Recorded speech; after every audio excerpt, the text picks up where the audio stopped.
14살 트롯 천재 정동원이 선화예술중학교 편입시험을 위해 연습하며 노력하는 과정이 전격 공개됐다. 정동원이 음악 활동과 방송을 병행하면서 학업에 충실하겠다는 계획을 밝혔다. 정동원 소속사 쇼플레이는 30일 공식 팬카페에 정동원은 지금까지처럼 음악 활동과 방송을 병행하며 학업에도 더욱 충실히 임할 예정이라고 밝혔다. 이에 소속사는 공식 입장을 발표하고 정동원이 학교 생활에 적응할 수 있도록 도와달라고 전했다.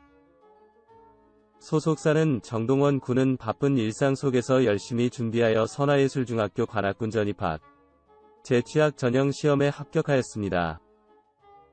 앞으로 정동원 군은 학생으로서의 생활에 충실할 것입니다. 종합예술인으로서 성장하기 위한 많은 무대 경험과 좋은 예술가들과의 협업 경험은 정동원 군의 성장에 큰 자양분이 될 것입니다.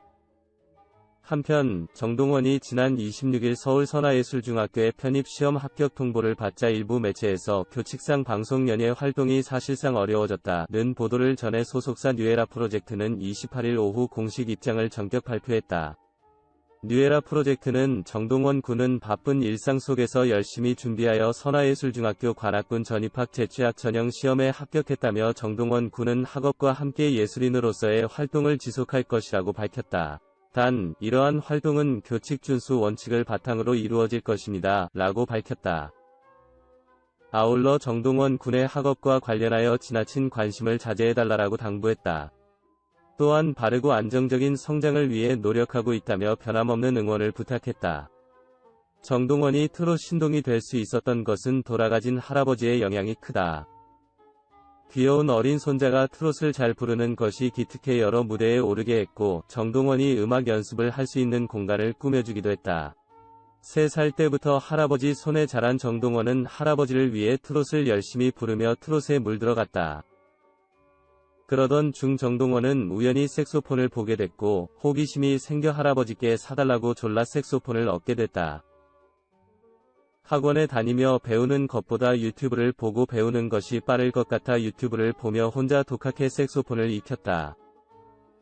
색소폰에 푹 빠진 정동원은 매일 연습을 게을리지 하지 않았고 덕분에 색소폰을 4번이나 교체했다. 정동원의 고향집에 있는 카페 우주총동원이 휴업 중이다.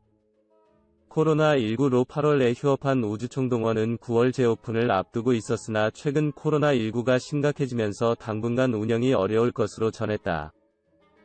유튜브 채널 서경TV와 인터뷰를 가진 정동원의 아버지는 9월에 재개장하려고 했는데 사회적 거리두기가 3단계로 되면 저희 커피숍뿐만 아니라 다중이용 시설 자체 운영이 안 되기 때문에 상황을 지켜봐야 할 것 같다.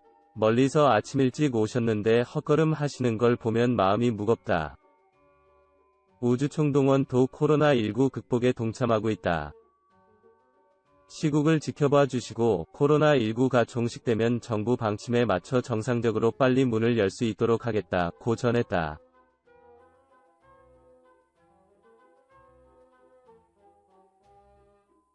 시청자 여러분 안녕하세요. 연예 대통령 이진호입니다. 봉사 목적으로 마닐라에 갔다. 한미모의 폭로는 소설 같은 이야기다.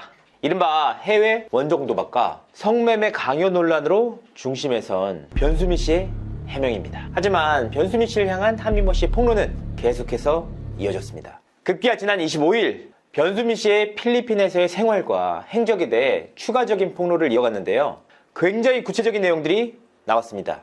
이날 한미모 씨는 인스타그램 글을 통해 많은 분들이 오해를 하시는 것 같다. 나는 돈을 벌기 위해 필리핀에 간 것이 아니다. 변수미 씨가 머리를 식히러 필리핀에 와라. 이 말을 듣고 마닐라에 간 것이다. 라고 해명을 했습니다. 그는 이어 봉사활동을 위해 마닐라에 갔다는 사람이 아이 앞에서 담배를 피우느냐? 라고 변수미 씨의 행적에 대해 추가 폭로를 이어갔는데요. 실제로 변수미 씨는 한미모 씨의 말처럼 4살 배기 딸과 함께 마닐라에서 생활하고 있는 것으로 알려졌습니다.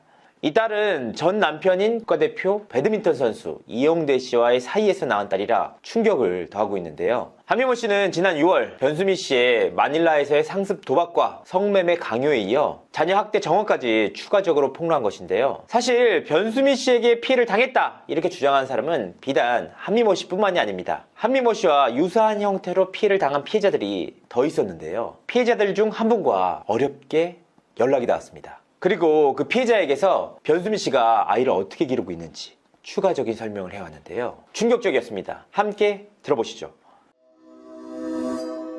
그 아이는 어떻게 지내고 있는 거예요? 변수미 씨 딸. 제가 뭐 저만 느낀 게 아니라 피해자랑 충분히 얘기 많이 해봤는데 네, 이 야야라는 그 부모가 있어요. 필리핀 부모. 한국말 아예 못하는. 네. 24시간 야야랑만 다녀요. 딸. 네. 그 엄마가 뭐 학교 왜 못 오면 밥 먹었냐, 뭐 학교에서 뭐 배웠냐 이렇게 얘기를 해야 되는데 네, 그냥 없어요. 그냥 왜 집을 들어가야지 뭐 애를 자기가 낳은 뭐 모성애 뭐 이런 게 아예 없어. 그러니까 정신이 아예 그냥 도박에만 있고 제정신이 아닌 거고. 카지노마가 있고. 그리고 옆에서 담배 피우는 것도 사실이고. 네, 그리고 애가 한국말을 못해요. 필리핀 말도 못해요. 영어도 못하고. 아예 못해요. 얘가 그 나이 되면은 네. 한국말을 좀 하지 않은 나이라는데 몇 살이죠? 6살이었나 5살인지 기억은 잘 안 나요. 네네. 결코 어린 나이는 아니었어요. 걸어다니고 하니까 예. 교육을 제대로 못 받았다 얘기하더라고요. 그 아이도 그럼 카지노를 데리고 가서 같이 도박을 했던 거예요? 아니면 안 되고죠. 야야한테 맡기죠. 맡기고. 네. 그리고 그 얹혀 사는 집이요. 예. 남의 집에서 얹혔는데 그 단칸방에 침대 하나 겨우 들어가는 그 방에서 야야, 변수미, 애기 이렇게 셋이서 살고 몇 평 정도 돼요? 7평수, 5평, 4평? 침대 하나 들어가면 걸어다닐 공간도 되게 애매해요. 이용대 씨와의 사이에서 낳은 딸이 어려움에 처해 있다는 진술이어서 더욱 충격적입니다. 일단 한미모 씨는 변수미 씨에 대해서 성매매 알선 및 상습 도박 혐의로 서울중앙지법에 고발을 한 상태인데요. 이 추가 폭로에 대해 입을 꼭 닫고 있는 변수미 씨가 어떤 입장을 밝힐지 귀추가 주목됩니다. 그리고 사실 앞서 저와 통화한 피해자가 변수미 씨에 대해 상당히 많은 이야기를 털어놓았습니다.